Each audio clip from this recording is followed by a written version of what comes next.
estábamos hablando con la hermana y es parte del tema de lo que quiero hablarles el día de hoy. La hermana me decía, es que pastor, parece que nos vamos levantando y nos dan con todo otra vez y ahí vamos para abajo. Y otra vez nos vamos levantando y nos vuelven a dar con todo y por un lado y por el otro, y cuando eso no es una cosa es otra cosa, y cuando no otra, y el asunto es que siempre estamos batallando. Dice, pero ¿por qué tanta hazaña contra nosotros? Le digo, refiriéndose a ella, a su familia, ella decía, ¿por qué tanta hazaña contra mí, contra mi familia?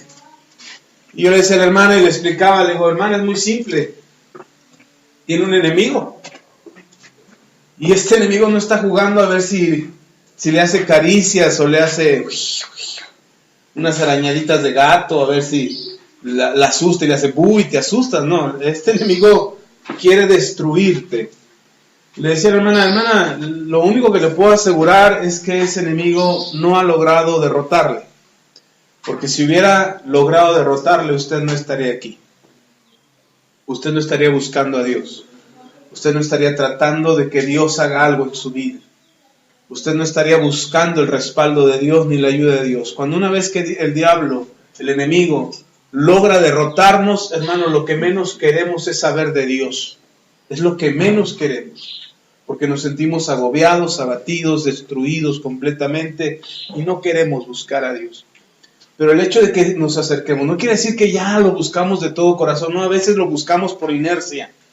A veces venimos a la iglesia solo por inercia, porque es domingo y porque no tienes nada que hacer y no hay fútbol en la televisión y mejor te vienes a la iglesia. Entonces, a veces solamente lo buscamos por inercia. No significa que lo estamos buscando de todo corazón, pero aun cuando sea por inercia, significa que el diablo no nos ha derrotado, significa que el diablo no nos ha vencido. Y recién me mandaba una amiga que está allá en Puerto Escondido, Oaxaca. Me mandaba un texto y me decía, esta es una palabra para mis hijos, Axa, ¿cómo ves? Y yo, está padrísimo. Pero me gustó algo de esas palabras que le da a sus hijos. Bueno, es una imagen que ella encontró, no las hizo ella. Me gustó una parte que dice, quiero que creas en lo más profundo de tu corazón que eres capaz de lograr cualquier cosa que te propongas. Que creas con todo tu corazón que nunca perderás, simplemente ganarás o aprenderás. Pero perder, nunca.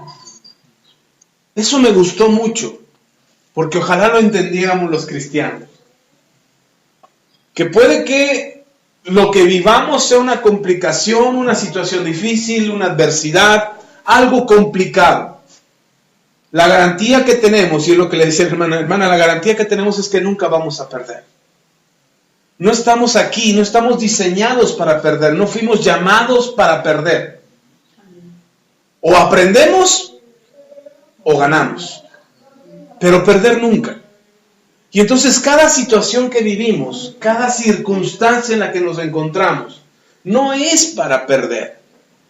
No importa lo que vivas y que tú digas, ay, me fue de la patada, pastor, es que volví a tener la misma situación del mes pasado y volvimos a enfrentar la misma situación y esto y lo otro. Una cosa te puedo asegurar, no fuiste diseñado para perder. O aprendes o ganas.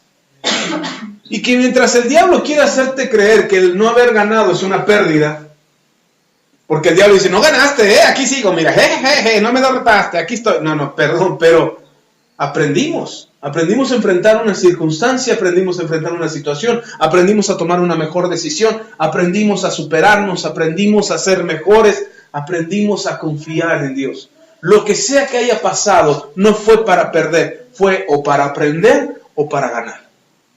Y si nosotros pensamos de esa manera, hermano, nos vamos a encontrar con la maravillosa sorpresa de que Dios nos hizo para ganar. Dios nos hizo para ganar cualquier cosa que vivamos. Pastor, pero es muy difícil lo que estoy viviendo. Sí, yo no digo que sea fácil, pero no significa que estás derrotado. No significa que el diablo ya te derrotó o que ya te venció o que estás destruido. No, hermano. Significa que o estás aprendiendo o estás ganando. Pero no podrías saber si ganas o pierdes, que bueno, quedamos ya en lo dicho de que no estamos para perder.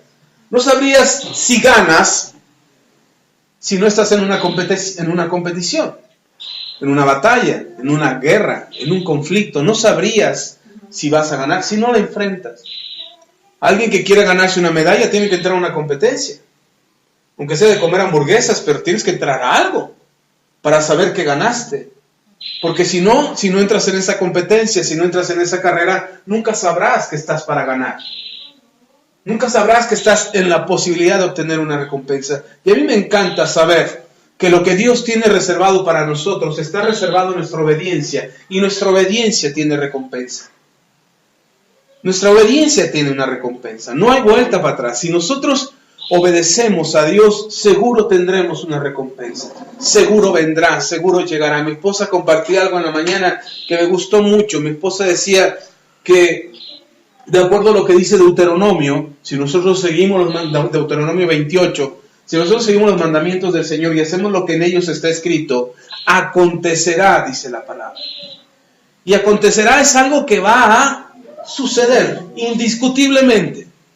No existe la posibilidad de que sí o que no. No, va a acontecer, va a suceder. Es algo que ya está programado y que definitivamente te sucederá. Entonces la obediencia tiene recompensa como consecuencia de seguirla.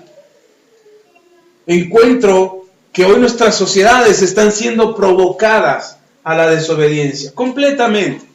Desobediencia social, desobediencia civil, desobediencia a los padres, desobediencia a las instituciones, desobediencia al gobierno, desobediencia a lo que esté establecido, a cualquier tipo de desobediencia, a cualquier, no te ajustes a los moldes, quebranta los moldes, pero no es un quebrantamiento de moldes de romper paradigmas para ser mejores, no, es simplemente estar contra el sistema, estar contra lo establecido, estar contra las normas, estar contra lo que ya se ha dicho.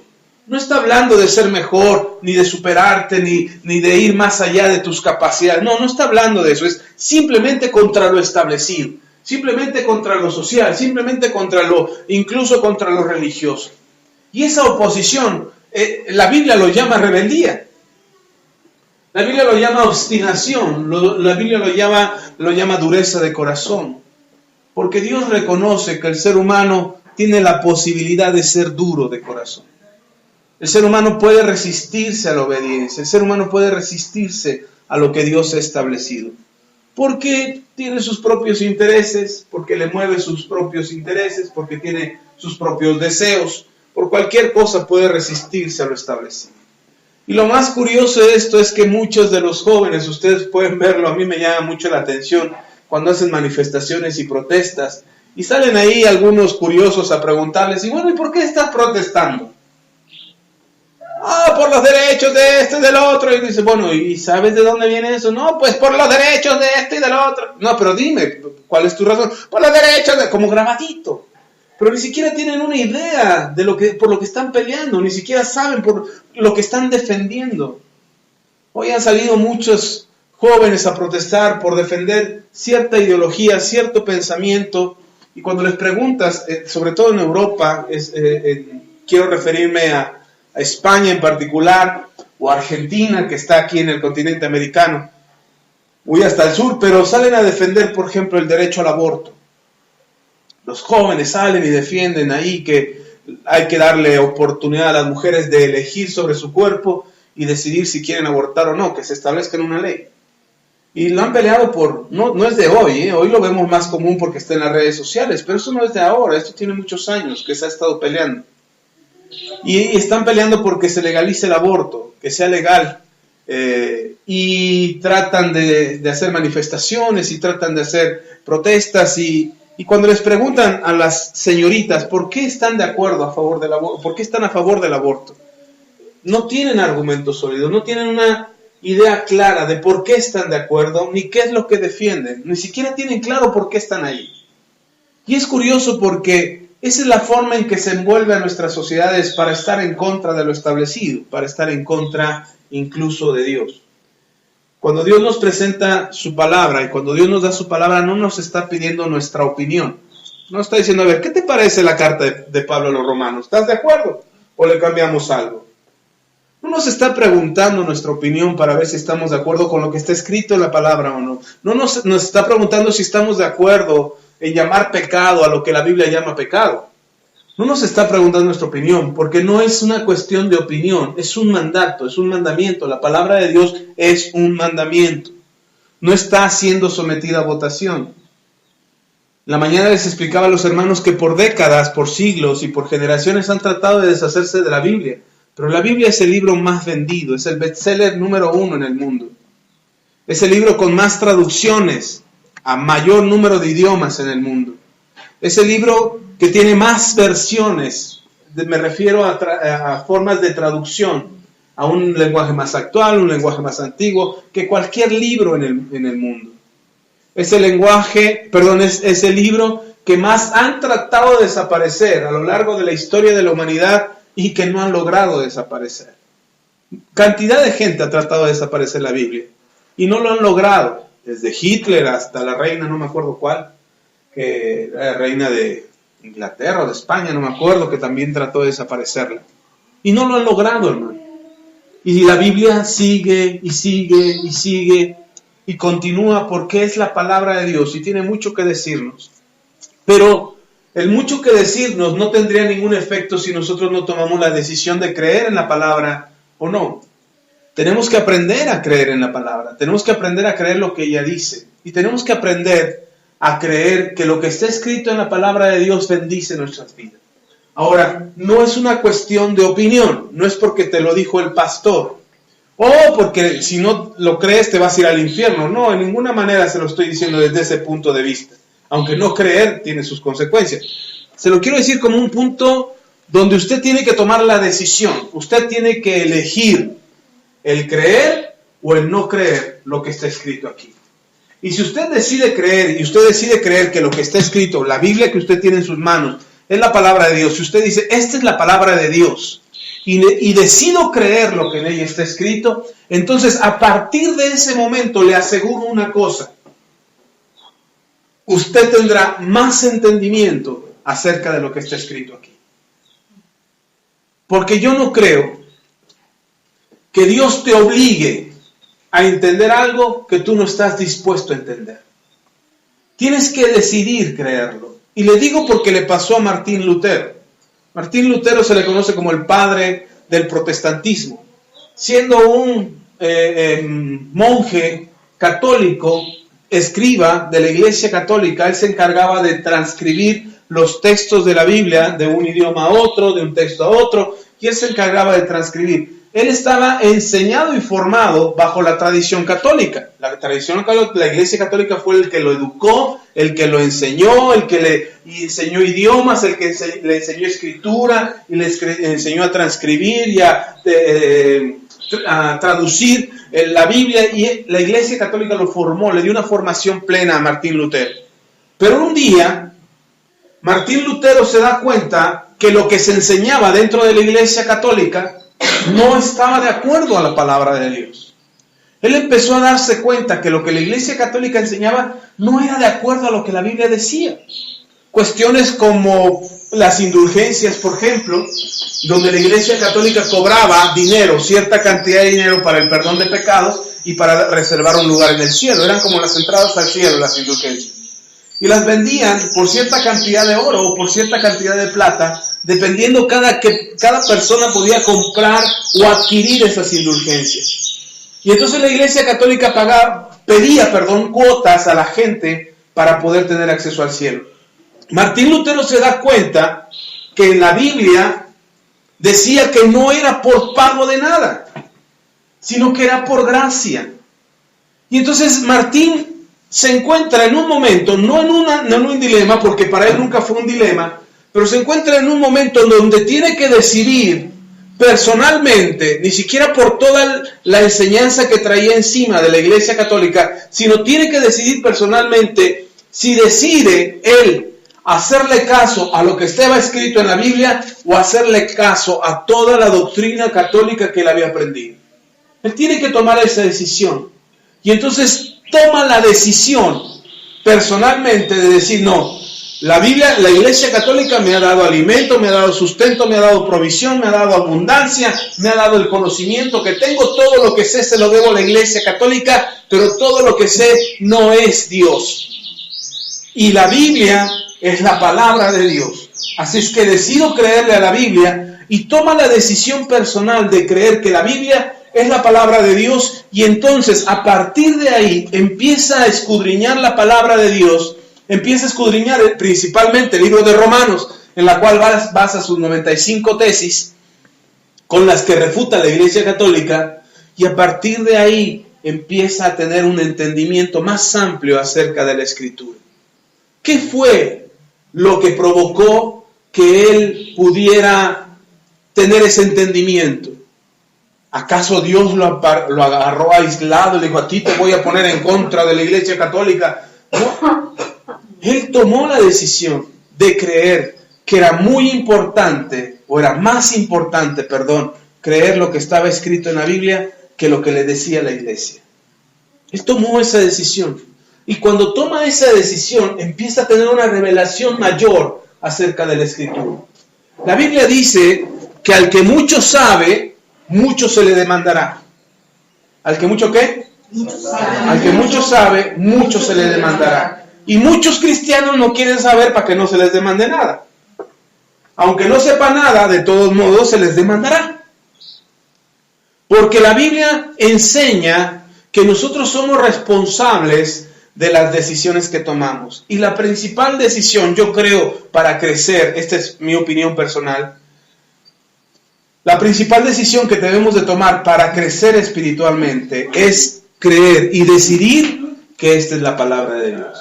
Es algo que yo tengo que decidir.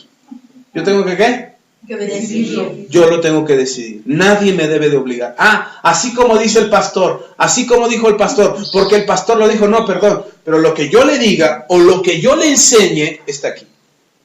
Entonces no se trata de lo que el pastor dijo, se trata de lo que la Biblia dice, y que tú creas y puedas creer lo que la Biblia dice. Y cuando tú crees lo que la Biblia dice y crees que la Biblia es la palabra de Dios, entonces vas a empezar a tener un entendimiento mayor acerca de Dios. Hay gente que dice, ay, pastor, es que usted sabe mucho. La verdad no sé mucho, sé poco. Yo sé poco. Si usted compara con, no sé, con Morris, por ejemplo, con el doctor Morris Cerulo. Doctor Morris Cerulo tiene 70 años de ministerio. Yo apenas tengo 23. Bueno, 23 de cristiano. No, 24 acabo de cumplir. Ya tengo 24 años de cristiano. Y ni siquiera de ministerio como pastor apenas tengo 10 años. Entonces, si compara, por lo menos en tiempo, entre Morris Cerulo y yo, es una gran dimensión de diferencia de conocimiento y de revelación acerca de las Escrituras. Pero una cosa sí sé. Cuando yo leo la Biblia y la estudio y me pongo a repasarla para dar un mensaje, yo no estoy, ¿y será verdad? ¿A poco sí será cierto esto? No. ¿Y será para mí? No, esto no es para mí. Para Pepe. Pepe lo necesita ahorita un montón, yo no. Yo me brinco. Pepe, le hablo a Pepe. Pepe, ¿ya leíste tal? Léelo, hermano, esa palabra me la dio el Señor para ti. No es cierto, hermano. Cuando yo leo la Escritura, primero me la aplico yo.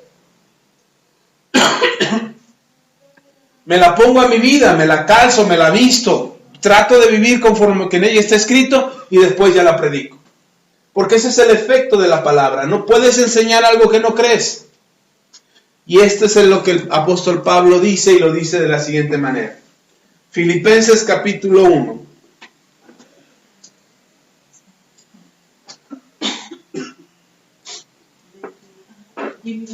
Filipenses capítulo 1. ¿Ya está ahí? Vamos a leer a partir del versículo 12.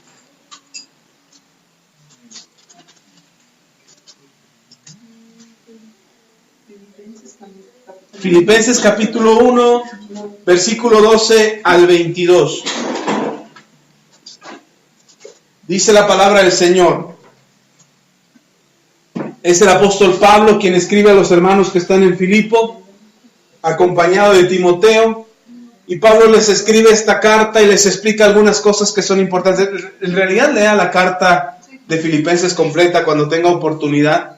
Decir al ratito en la casa que no va a hacer nada. En lugar de ir a dormir un rato a la casa, siéntese a leer la Biblia un ratito y lea Filipenses. Al cabo está cortita, son 4 capítulos de Filipenses. Y lean, está muy interesante lo que el apóstol Pablo enseña. Pero en este pasaje en particular, ahí en Filipenses 1, versículo 12, dice el apóstol Pablo lo siguiente: quiero que sepáis, hermanos, que las cosas que me han sucedido han redundado más bien para el progreso del Evangelio, de tal manera que mis prisiones se han hecho patentes en Cristo en todo el pretorio y a todos los demás. Y la mayoría de los hermanos, cobrando ánimo en el Señor con mis prisiones, se atreven mucho más a hablar las palabras sin temor. Algunos, a la verdad, predican a Cristo por envidia y contienda, pero otros de buena voluntad. Los unos anuncian a Cristo por contención, no sinceramente, pensando añadir aflicción a mis prisiones, pero los otros por amor, sabiendo que estoy puesto para la defensa del Evangelio. ¿Qué pues?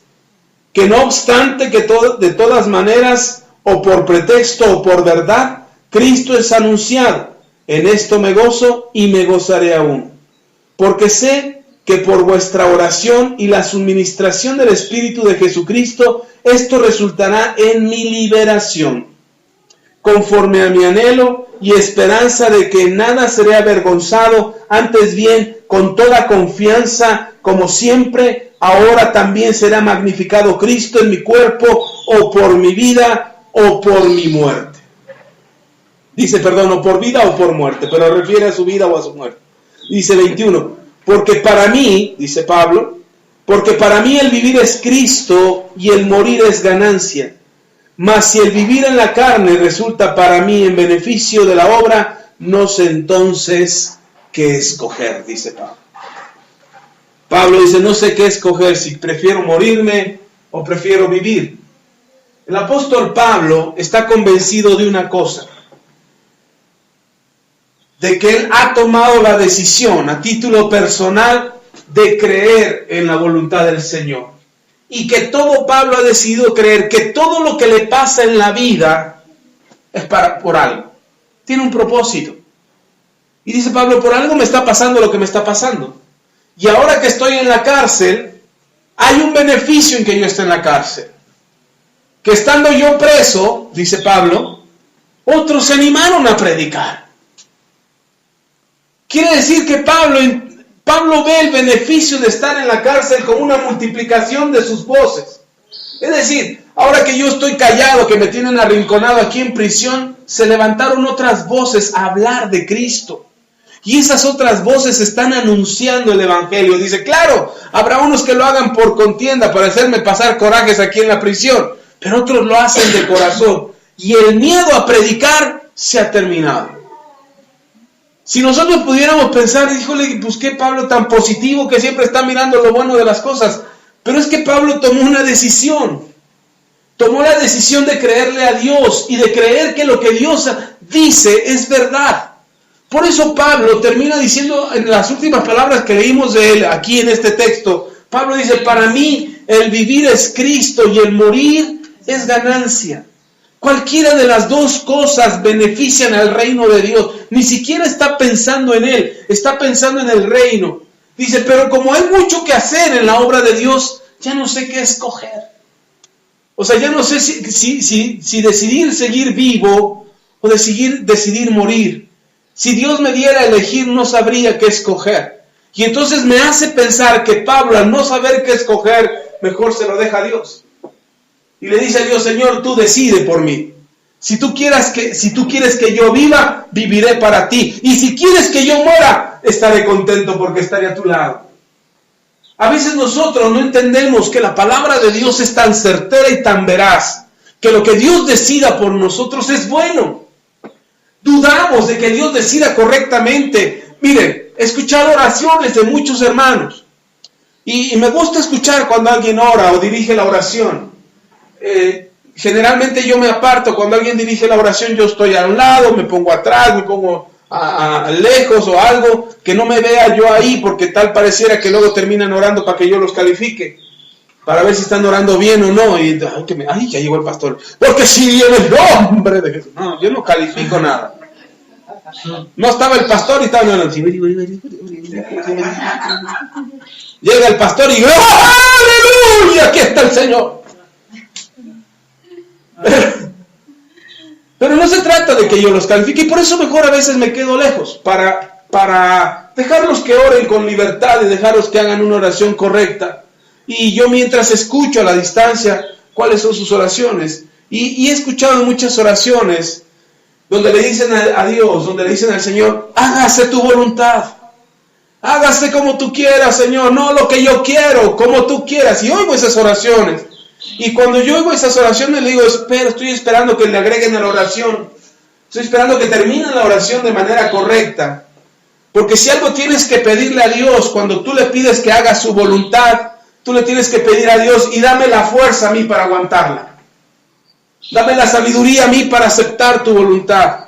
Dame el carácter, Señor, para tener la humildad y reconocer que es tu voluntad y no la mía. Porque le pedimos a Dios que se haga la voluntad de Dios, y cuando Dios hace su voluntad estamos, pero ¿por qué yo? Pero ¿por qué a mí? ¿Por qué siempre esto me pasa a mí? Pues no le estamos pidiendo a Dios que haga su voluntad. Si yo le estoy pidiendo a Dios, Señor, hágase tu voluntad, Señor, confío que lo que me pase será tu voluntad. Le decía a una hermana hace ratito también, está en un dilema de cambiar de trabajo o no, y me decía, es que pastor, no sé, estoy llorando. Le digo, ok, ora a Dios, pero nuestra fe funciona de la siguiente manera.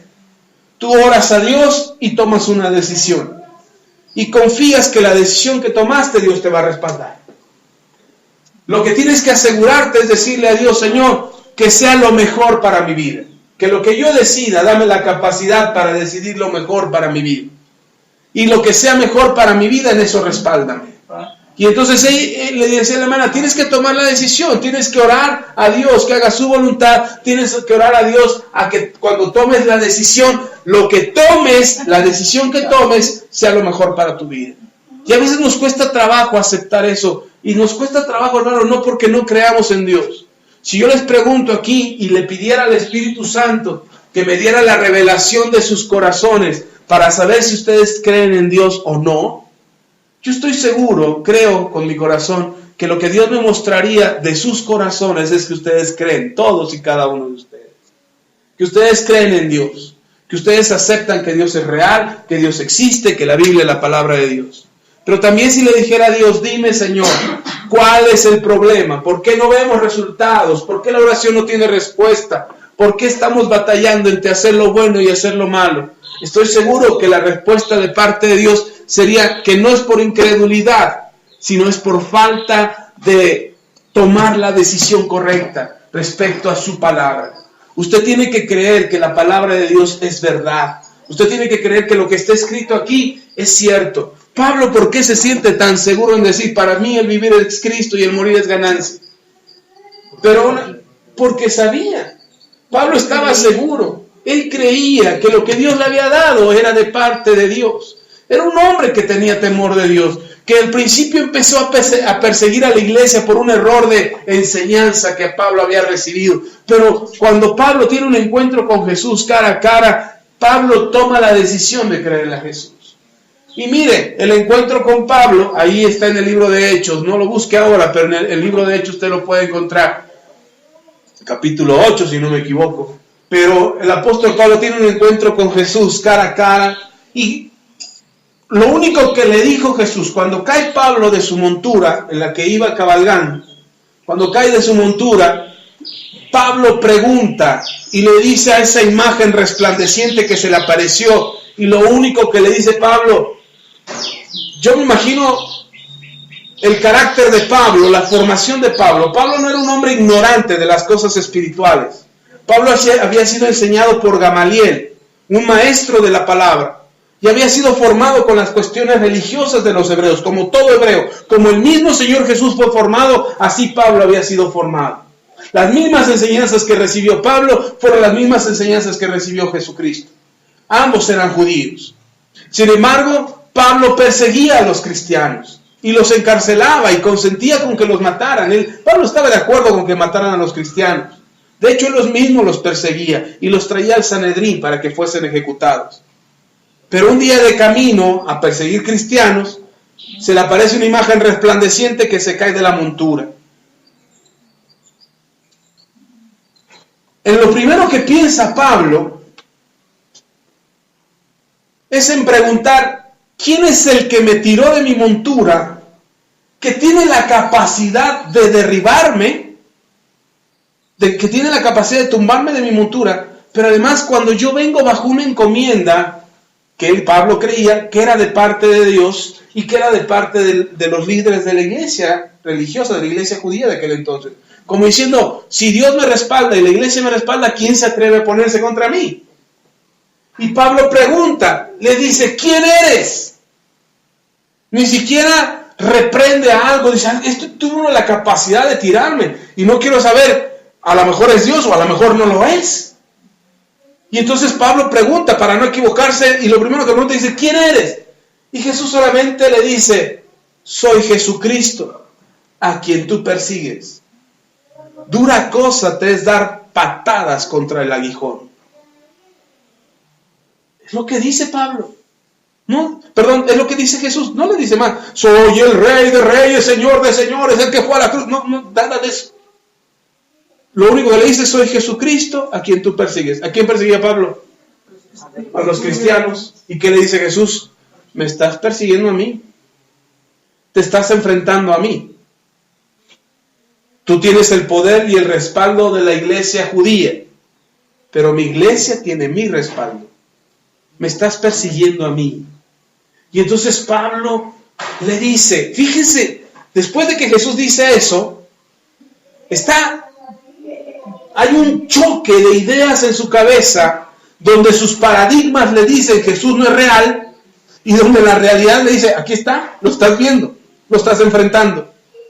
Y entonces hay un choque en su cabeza entre lo que él había creído toda su vida y lo que está experimentando en la realidad. Ese choque lo tenemos todos nosotros, hermano, en algún momento. Y no digo en el momento de creer en Cristo. En el momento de creer en Cristo tuvimos otra lucha. No, yo me refiero al momento en que tienes que tomar la decisión, en que crees que Jesús es real y crees que su palabra es verdadera o no. Ese es el momento en que estaba enfrentando Pablo. Y Pablo se encuentra con Jesús y entonces Jesús le dice, soy Jesús a quien tú persigues. Dura cosa te es dar patadas contra el aguijón, Pablo. Imagínese usted dándose patadas contra un clavo. Ahí está el clavo salido y está, métete clavo, métete clavo, métete clavo. ¿Se va a meter el clavo? ¿Cómo va a quedar tu pie? Eso es lo que le está diciendo Jesús. Te estás dando de patadas contra un aguijón. Te estás lastimando tú solo. Y entonces Pablo se queda en un conflicto. Ahora hay un choque en su cabeza. Dice, wow, es verdad lo que me está diciendo. O sea, es verdad que estoy persiguiendo a Jesús. No estoy persiguiendo a los cristianos, aunque realmente estoy persiguiendo a Cristo. Y entonces Pablo le dice a Jesús, toma una decisión y le dice, ¿qué quieres que yo haga? Es una conversación muy corta entre Cristo y Pablo, hermano. Ok, ¿eres Jesús? ¿Qué quieres que haga? La luz es resplandeciente. Imagínense lo que estaba experimentando Pablo. Pablo no estaba experimentando una lampareada de luces. ¡Ay, la luz! Apaga tu luz. No estaba experimentando una lampareada de luces. No estaba experimentando un mareo que se había caído del caballo y estaba mareado. No, estaba experimentando la presencia de Dios en ese momento. Y como está experimentando la presencia de Dios, Dios está escudriñando en lo más profundo de Pablo. No tiene un dilema, Jesús no tiene un debate con Pablo, con la teología de Pablo. No está discutiendo, mira Pablo, lo que tú dices es correcto, lo que tú dices, esta parte está equivocada, estás cometiendo un error teológico, acuérdate lo que habían dicho los profetas. El Señor no está discutiendo con Pablo por cuestiones teológicas. Lo que Pablo está experimentando es un momento de la gloria de Dios. Está experimentando un momento de lo sobrenatural de Dios en su vida. Y ese momento sobrenatural para Pablo le hace entrar en una confrontación directamente de parte de Dios, diciendo, ¿por qué me persigues? Porque el Señor le dice, Pablo, ¿por qué me persigues? Y Pablo dice, ¿quién eres, Señor? ¿A quién estoy persiguiendo?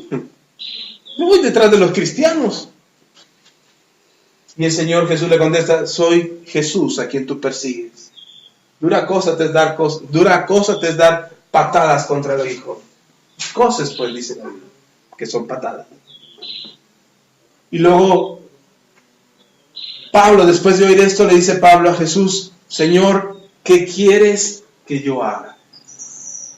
Yo no encuentro en esa conversación ninguna cuestión teológica, ningún asunto de revelación, ningún asunto ministerial, ningún argumento de Jesús para decirle a Pablo, Pablo, esta es mi iglesia, estás persiguiendo a la iglesia de Dios. No, es una confrontación con Pablo y con lo que Pablo cree.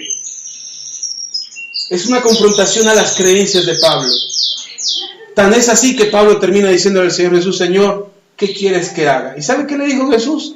Ni siquiera le dijo, bautízate, arrepiéntete, recíbeme como tu Señor y tu Salvador personal, haz una oración de fe, nada. ¿Sabe qué le dijo? Dijo, vete a la calle derecha, vas a entrar aquí a, ¿cómo se llama la ciudad donde iba? Damasco.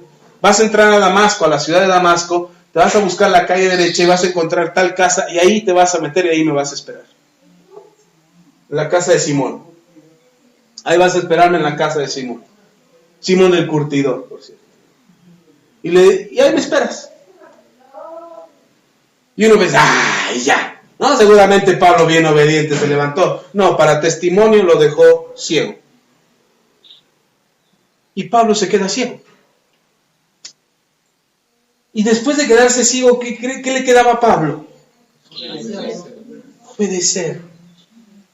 Y entonces me hizo pensar, dije, wow, a veces nos lleva el Señor al límite para que aprendamos a obedecer. A veces el Señor nos permite que estemos al límite de una circunstancia para que aprendamos a obedecer, para que aprendamos a conocer a Dios, para que aprendamos a escuchar su voz. Y entonces Pablo se queda ciego. Se queda ciego. Pero los que estaban con él, los que lo acompañaban para atrapar cristianos, se dieron cuenta de la luz, del resplandor, se dieron cuenta de que Pablo cayó, se dieron cuenta de que Pablo hablaba, pero nunca oyeron la voz de con quien Pablo hablaba. Esa voz no la oyeron. Solamente vieron a Pablo, vieron que cayó, vieron que quedó ciego, y cuando Pablo se levantó y les dijo, llévenme a Damasco, a la calle derecha, a la casa de Simón el curtidor, y ahí déjenme. Y ahí lo dejaron. Eso hicieron los que lo acompañaban. Ninguno se quedó con él. Dejaron a Pablo ahí solo, abandonado, a su buena suerte. Ahora estaba ciego. Y cuando se quedó ciego, esperó ahí unos días, en ayuno y oración.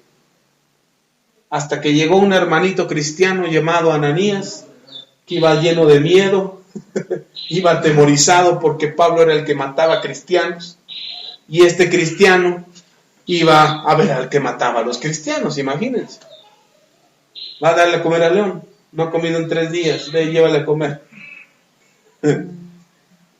De lejos, ¿verdad? No, métete y lo vas a acariciar, y ahí le vas a dar en su boca. Imagínense el león mordiendo de su mano. Y Pablo está ciego y está ahí, y cuando oye a Ananías se acerca. Ananías primero resiste al llamado, acepta el llamado, va a orar por Pablo, y cuando ora por Pablo, Pablo recupera la vista. Y entonces Pablo se da cuenta que aquel que le habló era real, que no era una mentira, que no era una ilusión, que no era un sueño. A veces nosotros experimentamos cosas sobrenaturales, y a pesar de haber experimentado cosas sobrenaturales, todavía tenemos la incertidumbre de decir, ¿y habrá sido Dios tú? ¿No habrá sido la chiripiorca que me dio? ¿No habrá sido mi buena suerte? ¿No habrá sido esto? ¿No habría sido lo otro? Y nosotros dudamos de que sea Dios el que está obrando en nuestras vidas, y creemos que no es Dios. Le digo creemos que no es Dios no porque dudemos que Dios exista, sino porque no le damos la gloria, porque no exaltamos su nombre, porque no nos acercamos más a Él y dependemos más de Él, a partir de ese momento, de esa experiencia de Pablo, usted no encuentra en ningún pasaje de la Biblia que Pablo haya dudado del Señor. Al punto de que lo que acabamos de leer en Filipenses es que dijo Pablo: para mí el vivir es Cristo y el morir es ganancia. Si vivo, vivo para Él; si muero, muero y me voy con Él. En ningún momento Pablo, después de esa experiencia sobrenatural, de solamente perder la vista, Pablo jamás volvió a dudar de que Dios estuviera con él, o que Dios le hubiera hablado, o que Dios le diera una palabra, o que Dios le sostuviera, o que Dios le librara de sus enemigos. Y puede leer la cantidad de veces que le pasó.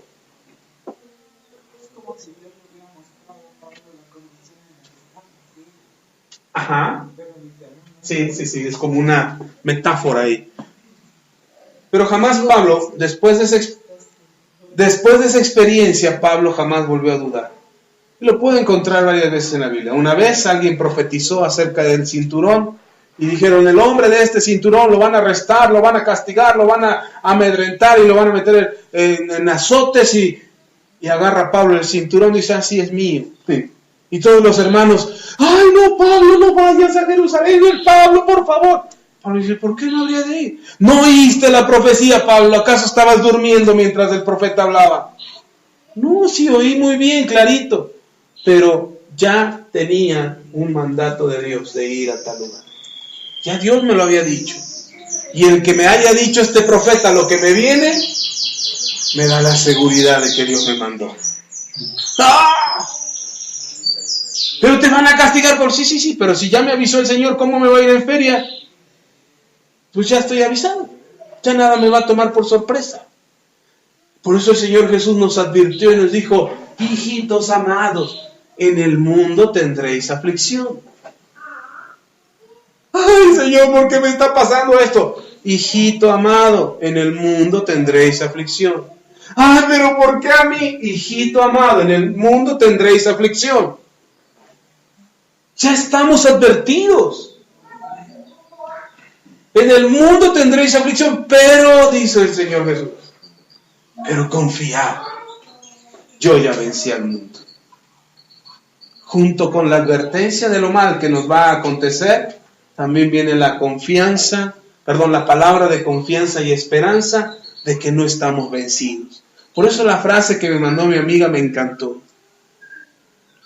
No fuimos diseñados para perder, fuimos diseñados para ganar. Aprendemos o ganamos, pero perder, nunca. Así es que no le crea al diablo cuando diga: ja, ya te gané. Perdón. No, ya aprendí que es lo que no debo de hacer. Ya aprendí que no me debo de equivocar de esa manera. Ya aprendí que no debo de actuar visceralmente y dejarme llevar por mis emociones. Ya aprendí que no debo de andarle contando a todo el mundo lo que me pasa. Ya aprendí que no puedo confiar en todos, que hay gente de confianza y hay gente que no es de confianza. Ya aprendí que debo de poner toda mi esperanza en el Señor. Pero ya aprendí. Pablo sabía en quién creía. Pablo sabía que si moría, se iba con el Señor. Pablo sabía que si vivía, vivía para servirle al Señor. ¿Cuál es nuestra confianza? ¿Cuál es nuestra esperanza? ¿Cuál es nuestra fe? ¿Cómo vivimos cada día? Termino con esto.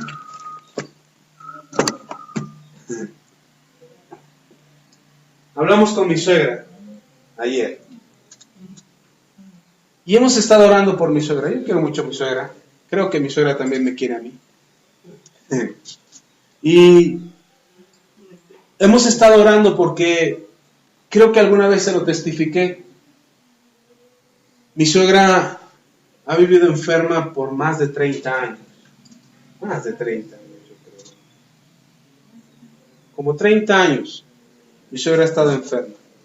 Desde que le diagnosticaron diabetes.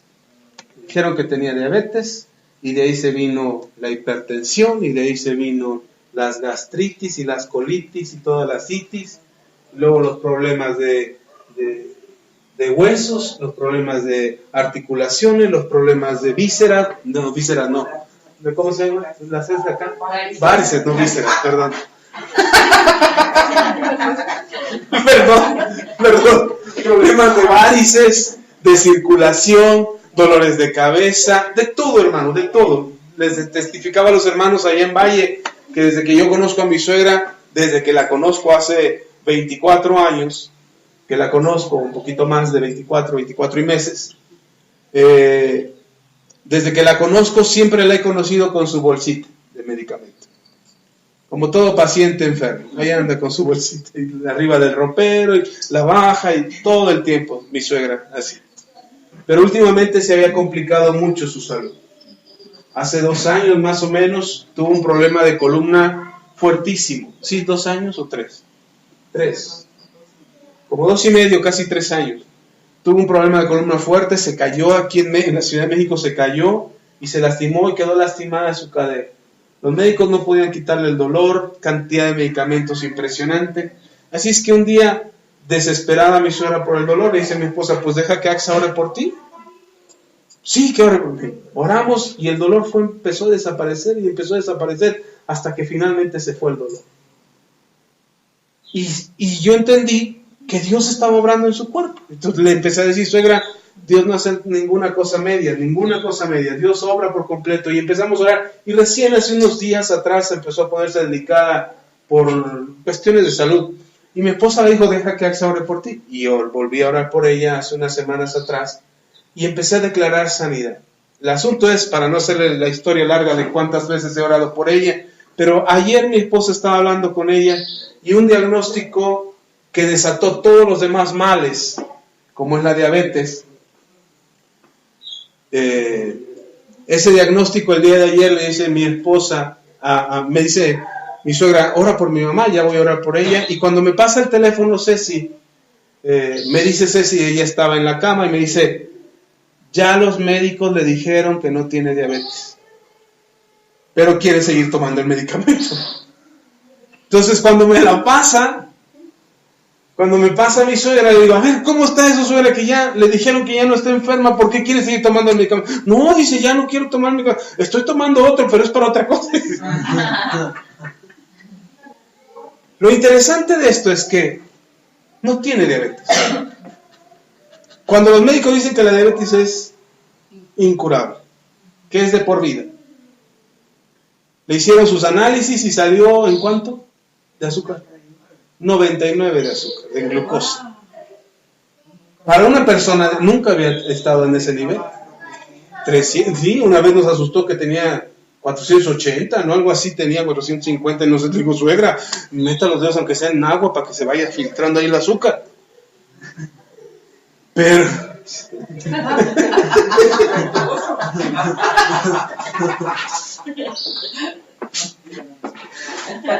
la buena noticia de ayer es que mi suegra nos dijo que ya no había diabetes.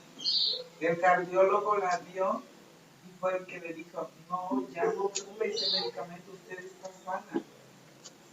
¿Para que un médico diga eso? Y es que le habían diagnosticado también que tenía corazón, que le estaba creciendo. Esa fue la razón.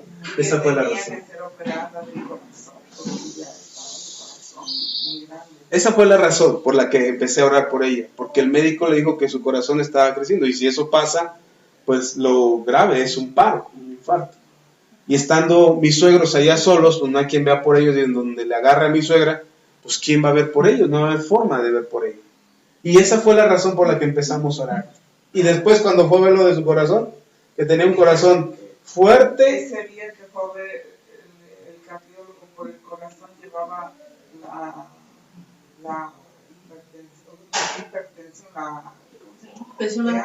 presión arterial la tenía hasta arriba, casi en 200. De la angustia. El cardiólogo le dijo, pero ¿quién le dijo que usted está enferma del corazón? Su corazón está fuerte. Porque para traer esa presión arterial, ya usted aquí le hubiera dado un paro. Pero resulta que no, está usted fuerte, su corazón está fuerte. Así que, de todas maneras, vamos a hacer el estudio y le hicieron un eco y le hicieron un cardio. Y bueno, ahorita le pusieron un contador, no sé, para ver. Se lo quitaron ya hace 8 días y le falta que le den el diagnóstico final. Pero los diagnósticos previos, el cardiólogo le dijo, usted no tiene tiene, no está enferma del corazón y le llevó apenas 18 días la del azúcar. La diabetes y le dijeron, no, usted ya no tiene que tomar ese medicamento, ya su azúcar está normalizada, no tiene que seguir tomando porque puede provocarse una hipoglucemia porque sigue bastante con el medicamento. Ahora todo lo contrario, en lugar de que el medicamento le ayude, podía perjudicar. Y yo digo, ¿y eso quién lo pudo haber hecho? Solo Dios. Solo Dios.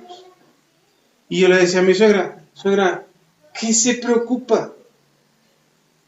Le digo a mi suegra, ya Dios ya empezó a trabajar en usted y Él no hace cosas a medias.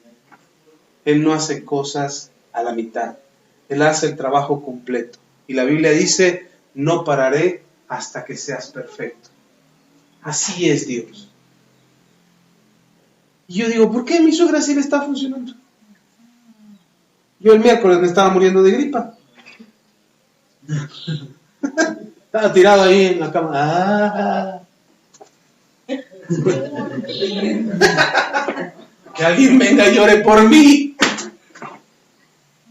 Yo sé que si dejo la enfermedad se aprovecha de mi cuerpo y abusa y me enferma. Así es que cuando me enfermo sé que es cansancio, que lo que necesito es dormir. Y ese día me acosté a dormir, solamente me paré a comer y a desayunar y a comer y seguí durmiendo. Y al otro día ya, aunque yo quisiera seguirme durmiendo, ya mi esposa ya no me dejó, me tuvo que ir a trabajar. Nos fuimos a trabajar al otro día.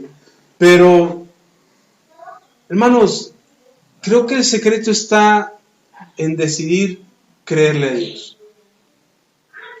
Puede que muchas cosas te estén pasando. Puede que la situación se agrave. Puede que quizás tu cuerpo se queje de algún malestar, de algún síntoma, de algún problema. Puede que tu cartera esté gritando y grita con altavoz y con bocina y micrófono y diga, somos pobres, mira, no hay nada. Puede que esté diciendo eso. Puede que a lo mejor tengas problemas con algún familiar, que algún ser querido esté metido hasta el cuello en problemas y dificultades y creas que no hay solución. Y creas que no hay vuelta atrás. Puede y probablemente lo que vivas en tu diario vivir te diga, Dios no está contigo. Pero la buena noticia, o lo que les quiero dejar el día de hoy, es que sí Dios está contigo. Pero tienes que decidir creer. Creer al grado de aceptar la voluntad de Dios. De creer al grado y decir, no importa lo que vean mis ojos, confío en que tú tienes una respuesta para mí. No importa lo que sienta mi cuerpo, que se siente todo desguanzado y que se siente que ya no puede más, tú me sostienes, tú eres mi ayudador, tú eres Jehová Rafa, mi sanador. No importa lo que mi cartera diga, que a lo mejor ya es fitness mi cartera porque no trae nada,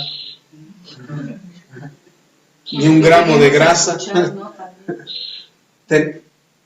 O lo que lleguemos a escuchar. Sí, lo que escuches de la gente, lo que escuches.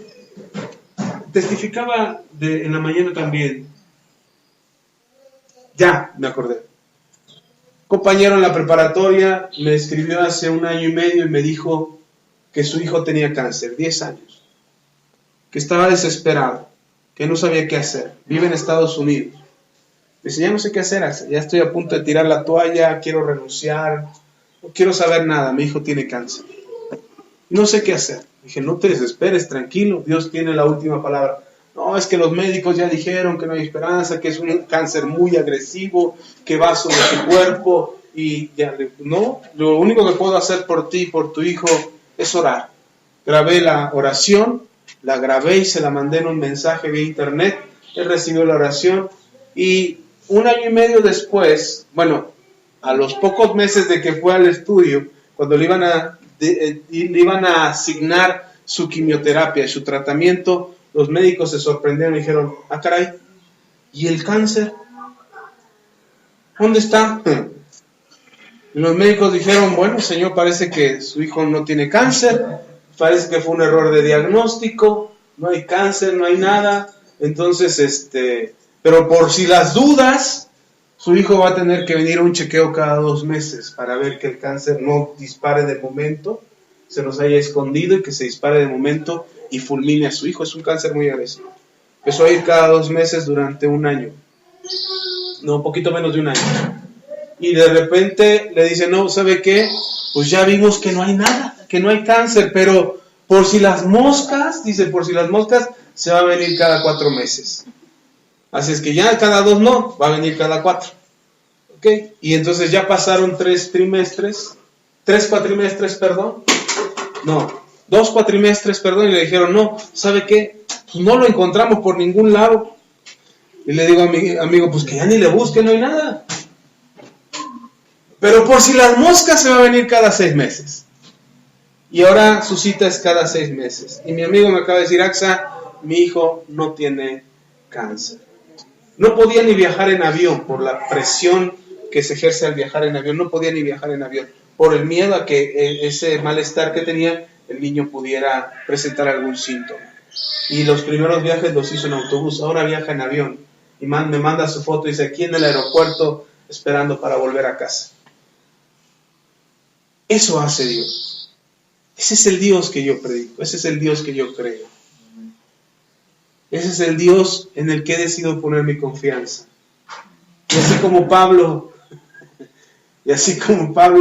en algún momento de prisión, porque estaba prisionero, mientras todos lo pudieron haber juzgado y decir, míralo, eso que es cristiano, míralo y eso que es cristiano, y está en la cárcel. ¿Dónde está su Dios? ¿Por qué su Dios no lo libró de la cárcel? Ay, mira, es cristiano y predica el evangelio y es apóstol según él. Y mira, todos contra él. Hasta los que predican de Cristo hablan mal de él. Por eso Pablo dice, pues algunos predicarán por contienda y para provocarme más aflicción. Pero como quiera que sea, dice Pablo, Cristo es predicado. Y ese es mi gozo.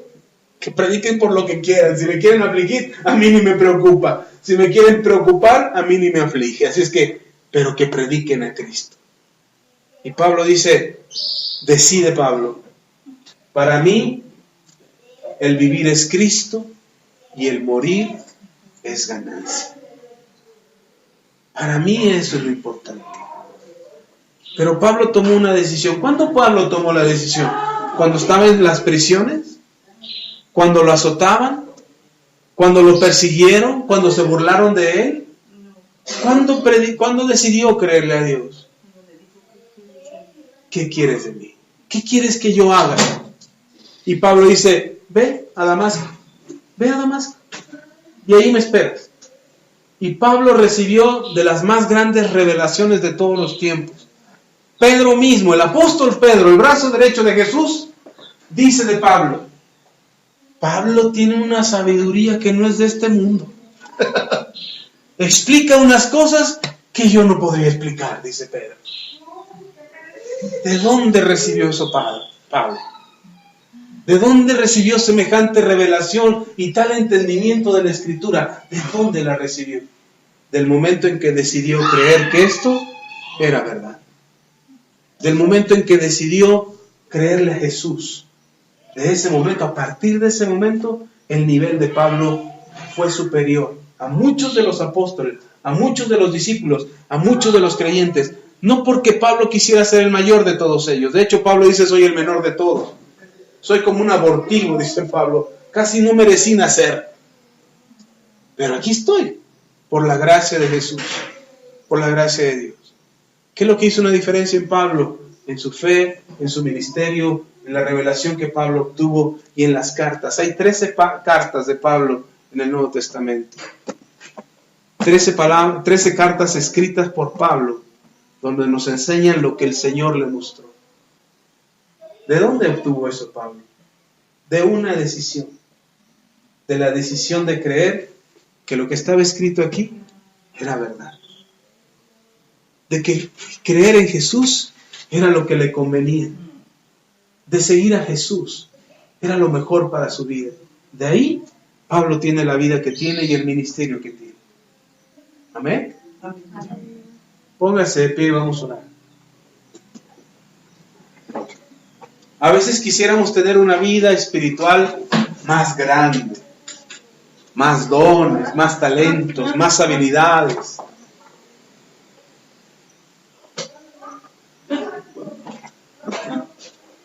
Pero yo he aprendido que no es por lo mucho que tienes que logras grandes cosas. No es porque tengas muchos talentos que vas a lograr grandes cosas. No es porque tengas muchos ministerios o un ministerio muy grande que vas a lograr grandes cosas. Lo que dice la Biblia es que logras grandes cosas porque crees. Por eso, porque crees. Pastor, ¿y cree que pueda vivir mejor? Pues si yo creo que yo puedo vivir mejor. El asunto es, ¿tú crees que puedes vivir mejor? Amén. Pastor, ¿cree que me vaya bien en la vida? Amén. Me decía un hermano, ustedes lo conocen, luego les digo quién. Nada más que no está aquí para no hablar de él. Entonces, pero dice el hermano, pastor, ¿usted cree que Dios me escogió para algo? Le digo, ¿y te importa lo que yo creo? No, dígame, ¿usted cree que Dios me escogió para algo? Quiero saber. Digo, ¿qué carambas importa lo que yo crea? Importa lo que tú crees. ¿Tú crees que Dios te escogió para algo? Es que no sé. No necesitas leer la Biblia. Porque la Biblia dice que a los que escogió, también. A los que predestinó, también escogió. Y a los que escogió, también santificó. Y a los que santificó, también los glorificó. Así es que, antes de que tú nacieras, antes de que estuvieras aquí en esta iglesia, antes de que yo te conociera, que nos cruzáramos en el camino, y que pudiera hablarte de Dios y de la Biblia y de Jesús, antes de que pudiéramos encontrarnos, Dios ya había puesto sus ojos en ti. Él ya te había mirado. Así como era, así como eras. Pablo era un asesino de cristianos. Cuando se juntó con los primeros cristianos que conoció, al primer cristiano que conoció fue Ananías. Estaba Pablo ciego y Ananías se acerca y yo me imagino que Ananías estaba orando así por Pablo. Donde abra los ojos me echo a correr. De aquí a que me alcance al menos ya salvé el pellejo. Primero que oró fue Ananías. Y después a Pablo lo llevaron con otros cristianos. Y cuando llegó con los otros cristianos, los hermanitos lo veían de lejos y dicen, ahí viene Pablo el asesino. Asesino. Mata a cristiano. ¡Asesino! Sí, él quería opinar. Nosotros. No lo permitían. Ah, sí, Pablo, sí, Saulo, ahorita, espérame, ahorita te atendemos, estamos aquí hablando los adultos. Así fue menospreciado por mucho tiempo, Pablo, mucho tiempo. No estoy hablando de un día, 2. Se llevó 3 años Pablo en poder aprender lo básico de la fe cristiana. Lo básico. Y después de esos 3 años, le llevó 2 años más integrarse en la iglesia. Y eso solamente fue gracias a Bernabé. Si Bernabé no lo hubiera cobijado, a Pablo no le hubieran hecho caso. Pero Bernabé lo cobijó, le dijo, ya, no lo miren feo. Ya, mucho bullying. Y fue Bernabé que lo toma y lo empieza a integrar con los hermanos. Y como a Bernabé lo respetaban y lo querían mucho, de verdad que sí lo respetaban y lo querían mucho, aceptaron a Pablo. Pero no porque era Pablo, sino porque era Bernabé el que lo presentaba. Y por eso lo aceptaron. Y entonces Pablo se empezó a integrar a la iglesia. Le costó 15 años a Pablo poder iniciar un ministerio sólido. ¿Cuánto tiempo? 15. Llevamos 2 años de cristianos, 3 años de cristianos, 4 años de cristianos, ya queremos botar la toalla. Es que me miró feo el hermano. Hermana, ¿por qué me miró feo? Ya no me saluda el hermano. Ya me ve feo el hermano. Y mejor se van. mejor se apartan. No, hermano, no renuncie. Decida creer que esto es verdad. Decida creer que esto es cierto. Y estoy seguro que cada uno de ustedes ha tenido un experimento sobrenatural de Jesús. Ha podido experimentar algo sobrenatural de Cristo.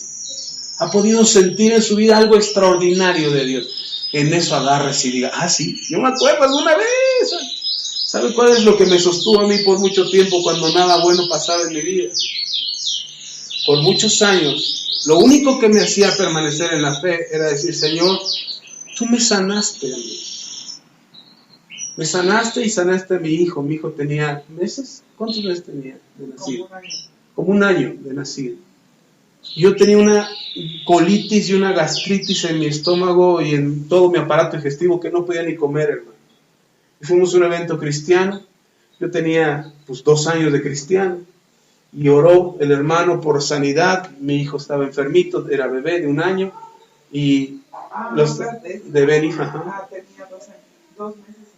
2 meses, fíjense, todavía estaba más joven yo y más joven él. No, cuando fuimos con Beni. 2 meses tenía mi hijo. Y yo tenía una colitis, yo tenía 1 año y meses de convertido.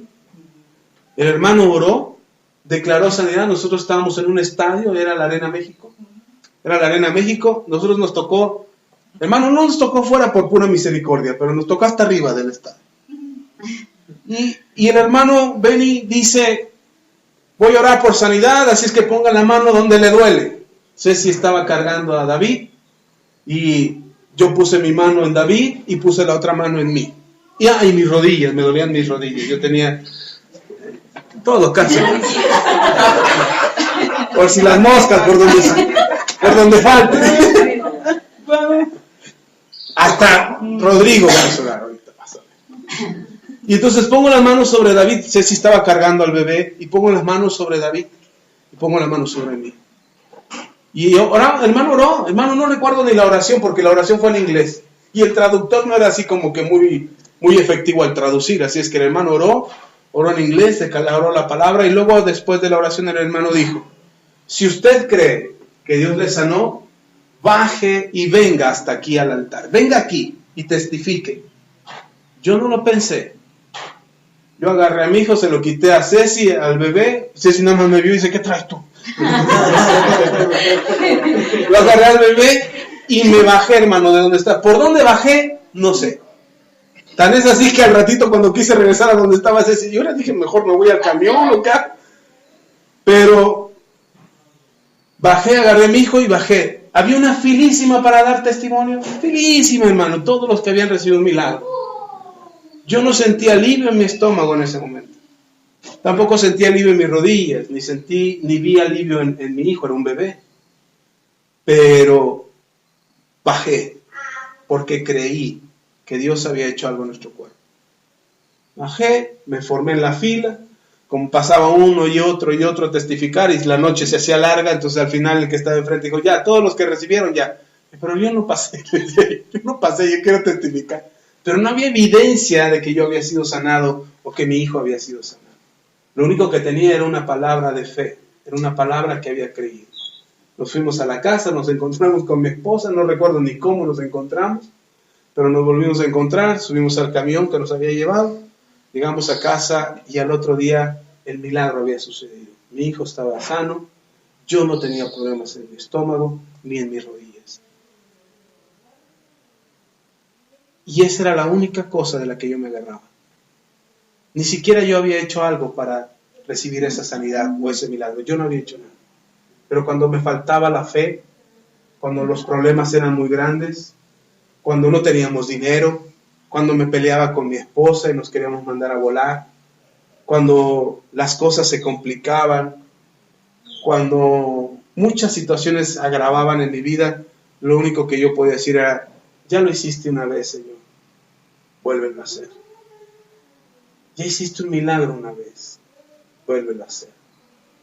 Y cuando no me acordaba de la sanidad, porque hay veces que se te olvidan los milagros que Dios hace, cuando no me acordaba de la sanidad, me acordaba y le decía, Señor, ya me salvaste a mí, que era casi algo así como imposible de lograr. Salvarme a mí era algo imposible, pero me salvaste. Y aquí estoy. Si ya me salvaste, Señor, lo que venga es más fácil. Así es que, hermano, no sé qué tan difícil sea lo que vives o qué tan complicado sea lo que vives. No lo sé. Pero una cosa sí sé. Tienes 2 opciones. O vives para Cristo o te mueres y te vas con Él. Pero un punto intermedio no hay. Dice Hebreos que nos hace falta vivir la fe hasta la sangre, hasta que nos cueste la sangre. Y a veces no vivimos la fe hasta la sangre. Nos dan tantitos calambres y decimos, ay, ya no. Tenemos dos opciones. O vivimos para Cristo, o morimos y nos vamos con Él. Pero como yo sé, dijera Pablo, que todavía hay mucho por hacer. Por eso Pablo dice, hay mucho por hacer y no sé si qué escoger por lo mucho que hay que hacer. Yo sé que hay mucho por hacer en tu vida. Te hace falta ver a tus hijos, verlos crecer, verlos triunfar, verlos tener éxito, verlos ser personas de bien, verlos venir y rendirse al Señor. Le hace falta todo eso. Así es que todavía le falta camino, no hay por qué rajarse. No hay por qué decir, ya me quiero morir. Llévame, Señor. El Señor te va a decir, sí, mangos, ¿qué es? A mí le falta mucho por caminar. Te falta mucho por quién orar. Te falta mucho a quién testificarle. Te falta mucho por ganar para Él. Porque no estás diseñado para perder. Estás diseñado para ganar. O aprendes o ganas. Pero no pierdes nunca. Vamos a orar. Padre, gracias. Gracias te damos. Gracias, Señor, por tu amor y por tu fidelidad. Gracias por tu palabra. Te pedimos, Señor, que tu palabra fluya y crezca en nosotros como ríos de agua viva, como fuente de agua viva que brota dentro de nosotros para vida eterna, para bendecir a tu iglesia. Te pido, Señor, que fluyas en cada uno de ellos y que te derrames con gloria y poder y que cada uno de ellos pueda experimentar y recibir de ti la llenura del Espíritu Santo y poder estar, Señor, y experimentar en su corazón tu presencia, tu poder y tu gloria. Llénale, Señor, a cada uno de ellos y que puedan saber y recibir de ti todos los días. Habla, Señor, y abunda en sus corazones. Llénales de tu presencia. Llénales de ti, Señor, en el nombre de Cristo Jesús. Llénales de ti, Señor, en el nombre de Cristo Jesús. Y llena su cabeza, su corazón, su alma, su espíritu de tu presencia. Para que ninguna duda, para que ningún temor, para que ninguna angustia sea sobre de ellos. En el nombre de Cristo Jesús. Y reciban, Señor, del poder de tu Espíritu Santo y de la llenura de tu Espíritu Santo. En el nombre de Cristo Jesús. Y ellos reciban, Señor, el poder de tu Espíritu Santo y la llenura de tu Espíritu Santo para decidir con sabiduría, para saber qué hacer, para saber cómo vivir, para saber qué decisión tomar, conforme a tu voluntad, conforme a tu gracia y conforme a tu amor. En el nombre de Cristo Jesús, a ti la gloria, a ti la honra y la alabanza. Gracias, Señor, porque sé que tú lo has hecho y sé que tú lo harás. En el nombre de Cristo Jesús, a ti la gloria. Amén y amén.